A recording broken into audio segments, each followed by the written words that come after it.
How does diabetes affect youth?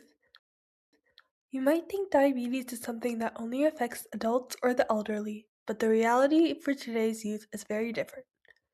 Right now, nearly 1 in 3 teenagers in the United States, that's about 8.4 million young people, is living with prediabetes. The numbers are climbing at an alarming rate.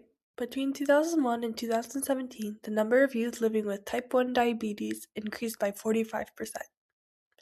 Even more shocking, type 2 diabetes cases in young people surged by 95% in that same window. If these current trends continue, we could see the number of young people with diabetes increase by as much as 700% by the year 2060. To fight this crisis, we have to understand the causes.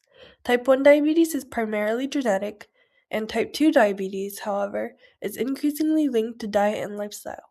While type 1 remains a significant challenge, the rapid growth in type 2 is a major driver of this national health alert. Why is this happening? Several factors are converging to create a perfect environment for threats to youth health.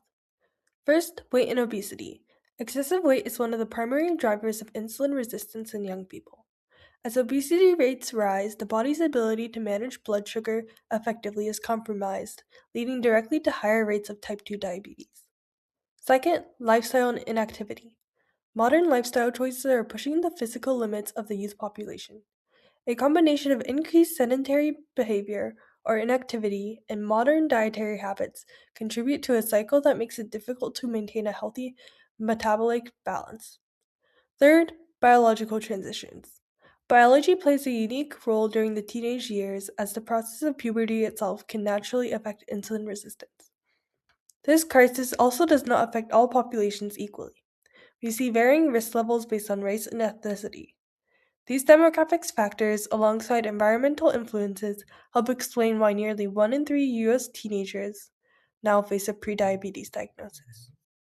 Understanding the risks is the first step toward changing the trend. It's time to take the youth diabetes crisis seriously.